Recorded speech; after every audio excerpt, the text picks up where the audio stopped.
I look out at my audience, looking to see, is there anyone else?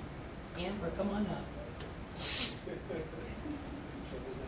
It's about your most difficult clients being those who are in like the pre-contemplative stage of change. For the energies that are in relationship with them, what advice would you give them to help them get ready to start the healing journey from addiction?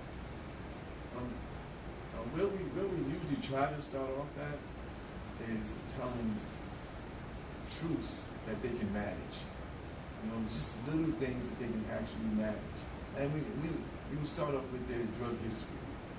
And we would go through that, and we would try to go into their drug history and go into how their drug history created their current condition. And so what we want to do is, and at the same time, we want to put that in there. We want to allow them to be able to see the link between their drug history and their condition and what's going on in their life at the same time. But also, in between that, we want to be able to identify some qualities that is in that also. And one of the qualities we should always confirm is the fact that they can be truthful about this moment, which is you point that out to them, because once you point that out as a quality, and once you point that out as something that you can be proud of, then they have a tendency to want to be truthful again. Now, if they get to the point where they start seeing being honest about their addiction, you can start that healing process, because they can stop some of those behaviors that cause some of their conditions, and they'll be able to see the link between the two. I think the greatest part of dealing with healing is being able to help a person identify how their behaviors not only destroyed a lot of parts of their life, but how their behaviors, if changed, can reward their life. Their behaviors and their actions and their decision makings alone can actually bring them a life of success, harmony, serenity, and things of that nature. If you can connect those two, then you're on the right road.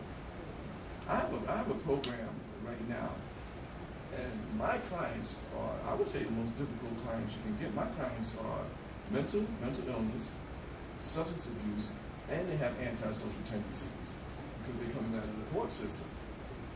However, for the last year and a half, I developed and designed a intensive program for the mentally ill for substance abuse, and I just wrote up a paper pointing out the success of the program. And I run this program by myself, and I have an 85% success rate in this program. That's pretty much unheard of. And out of the 23 people who came to my program from the DOC, from the Departments of Corrections, only one person went back to jail. And the other people are in apartments, transitional housing. A couple of them actually work as my assistants. So it's not so much the program, it's the intimacy of the relationships that I develop with them, because I treat them with dignity all the time. All the time. Respect, dignity. I treat them like I would treat myself. They see them as they see in me, and when they look at me, they go, yeah, I can do that too. And these are people with mental illnesses, substance abuse. These are people 40 years old, middle age. They walk into the program, they had no idea that their life can ever change, never thought about it, wasn't considering it until they just got a light. Now that light comes through my higher power, through me, through them. What actually saved my life, let me give you a tiny story. What saved my life is I was standing on the corner in upstate New York one day, and I was smoking crack cocaine all night long, and I was freaking. I had the bug eyes and the whole 9 yards, and I was trying to come down, and I was standing in front of a liquor store guzzling down vodka. And I remember just being sick and tired of being sick and tired. And in that moment, I asked God, I said, God, please, whatever. If you help me out of this mess, now I'm bargaining with God here because I was sick. And I said, God, if you please, if you help me out of this mess, I'm done. And this was 1988. And just as I said that, 2 minutes later, a friend of mine came walking around the corner. He happened to have a card in his pocket to a drug and alcohol counselor. I went to a phone booth, then called this counselor up. The counselor said if I can stay clean for 4 days, they give me a bid. I've never used a drink or drug since then. Now that's God. So if I continue to ask God for certain things, whether it be wisdom or strength or whatever have you, I'm pretty much going to get it.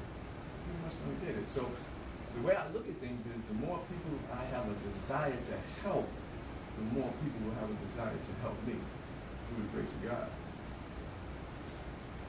Amber, he seemed like he gave you a whole lot there.